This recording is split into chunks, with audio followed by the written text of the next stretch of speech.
This is CJ Storm of WrestleCore, and today we're going to be talking about WWE's local globalization plan that was announced during the Greatest Royal Rumble Saudi Arabia tour, and Triple H was doing media, and he was talking about his plan of local globalization, meaning that you have these local promotions, but it's global. It's throughout the world. So WWE is trying to increase their presence. And at first I was wondering what they were trying to do, but now with the UK, it seems very apparent at what they're trying to do. This local localization that Triple H is pretty much the forefather of, what his idea of is not only to expand WWE's global reach, but to a lesser extent, expand NXT as a global brand. Because right now, NXT does tours around the world, and it is a global promotion, I guess you could say. But the idea of NXT is to have local talent, or not local talent, have talent that is unrecognized. Pretty much indie talent that they sign. And also they have homegrown talent, those two things. But to have it where they're put on a global stage and ultimately end up on the main roster. Now, with this local globalization that Triple H is trying to do is very interesting. He's trying to make NXT a more global brand by having, the main NXT promotion that we know of in Florida, and then also having NXT UK. I thought it was going to be WWE UK because it's the WWE United Kingdom Championship, not the NXT United Kingdom Championship, but they're doing that in the UK, which I think is smart and will probably pay off because these promotions in the UK, I'm talking about, those promotions that I'm talking about, the one that Pete Dunne came from, I can't think of them from the top of my head, for some reason. But the promotions I'm talking about, those local, like PCW is one that I can think of, ICW is another one I can think of, those local British wrestling promotions or UK wrestling promotions that are very popular locally because British people love their wrestling, but it's very rare that WWE or NXT comes over to the UK. It's like twice a year, basically. So this global localization plan is actually very smart because they're expanding their presence in that market. And that market, those indie promotions are actually doing quite well in the UK. So WWE is trying to capitalize on that and also provide a platform for UK talent.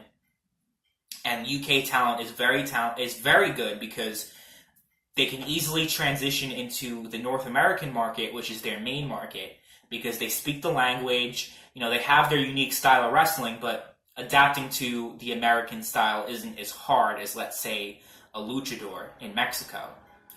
Look at Sin Cara, the original Sin Cara, and how that turned out. And even look at Japanese talent, like, even Shinsuke Nakamura's, he's actually more of a success story, but look at Hideo Itami, look at a lot of the other Japanese talent that WWE signed that haven't really gone too far in the company. But I think having this system where you have these local wrestling promotions, it's pretty much like the NWA's territory system on steroids, if you think about it. Because the NWA had territories across the country, and, I think they had some in Canada as well.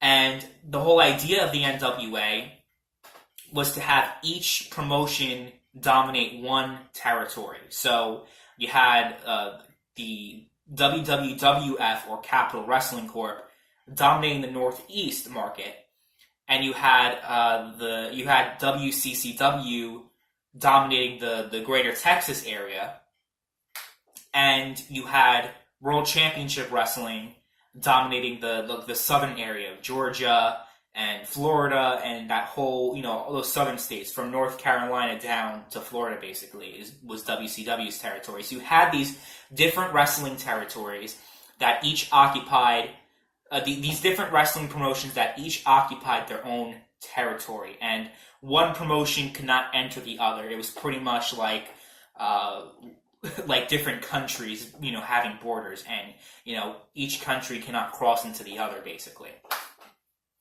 This is that on steroids, basically. You're having, but it's the same company, obviously. But you know what I'm saying. You're having a UK promotion. They want to do one in the Middle East. They want to do one in South America. And they want to do one I believe they want to do one in Japan, and also a separate one in China. I'm not sure, but I think that's what they're trying to do there. And I think maybe another one in India. So we'll see how that goes. As far as which ones are more likely to succeed than the others, look, I'm not an expert on the South American pro wrestling scene, but I can't imagine that the South American pro wrestling is very lucrative. So I think that promotion, NXT South America, it's not going to attract too many people from the States because, a lot of people here love Pete Dunne and they love Tyler Bate. But I can't see too many people getting behind the South American NXT. I mean, that might be a little bit too foreign for people. And they also don't know about any South American wrestlers. I can't name a single South American wrestler in my head. And who knows, maybe South American wrestling is very, very, very good. But I just don't know whether or not that will actually succeed. So I'm very skeptical about NXT South America being a thing and having an NXT South American Championship, and then, maybe having some cross-promotion with Adam Cole versus the South American Champion. I'm sure by the time that thing rolls through, Adam Cole will be on the main roster, winning championships, like, in the main roster. But you know what I'm saying. It just seems very weird to me, like, that they see something in South America that I just don't see, but maybe there's something there. I'm very skeptical about South America because I don't think pro wrestling is very huge over there. But who knows, maybe someone in the comments can prove me completely wrong, and that's fine. As far as Japan goes, that's very interesting because you do have an established, big wrestling promotion in New Japan Pro Wrestling over there.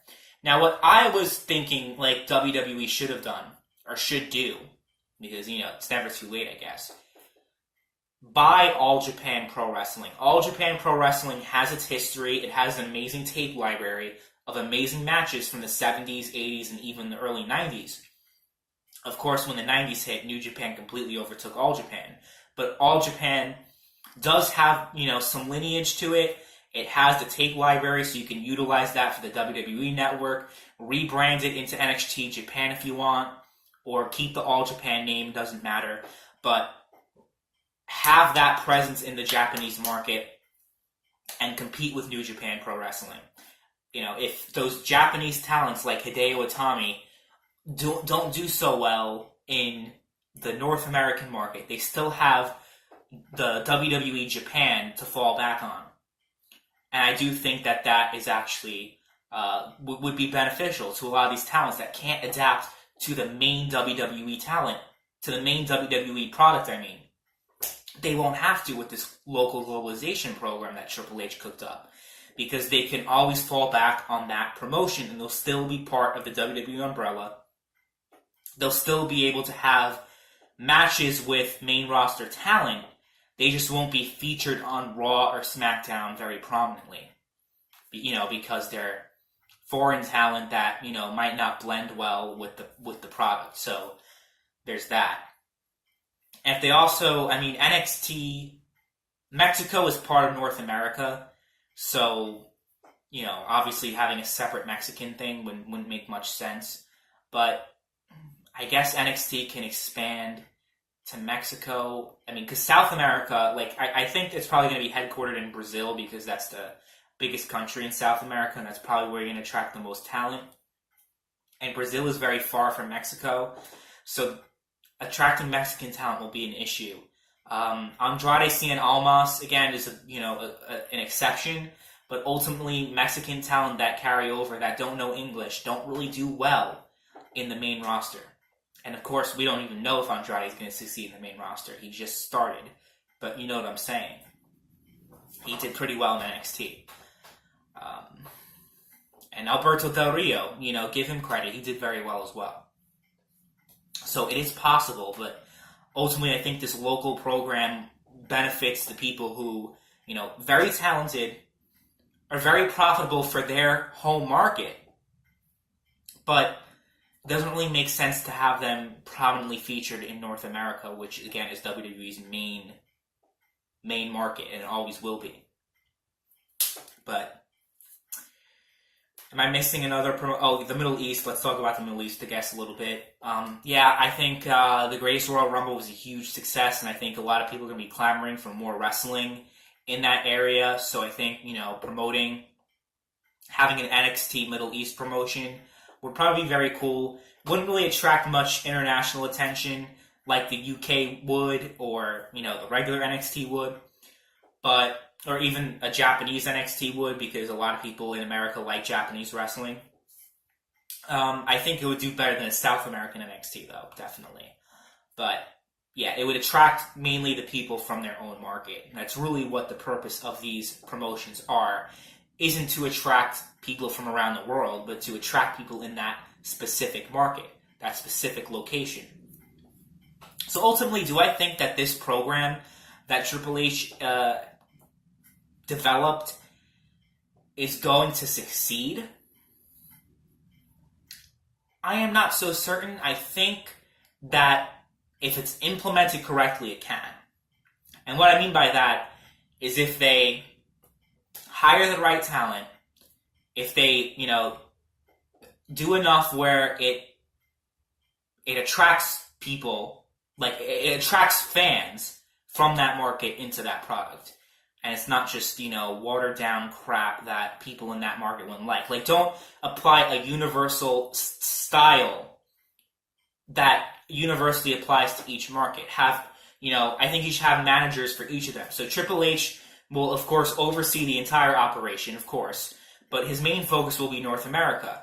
Maybe have, Triple H can maybe also do the UK because he's probably familiar with UK wrestling, but have someone else do like South America, have someone else do the Middle East, someone who's familiar with that area, and have someone else do Japan, someone who's very familiar with Japanese wrestling.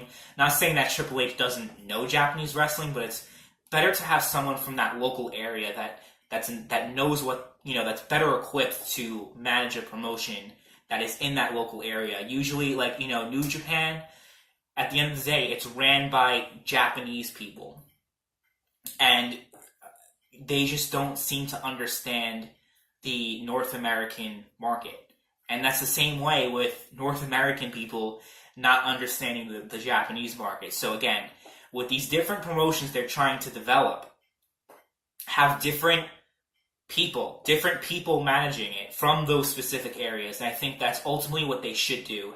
And that's probably, have the right people in charge, have the right talent, and, have a good product that meshes well with that local culture to attract fans. Because ultimately, they want to attract fans from that specific market.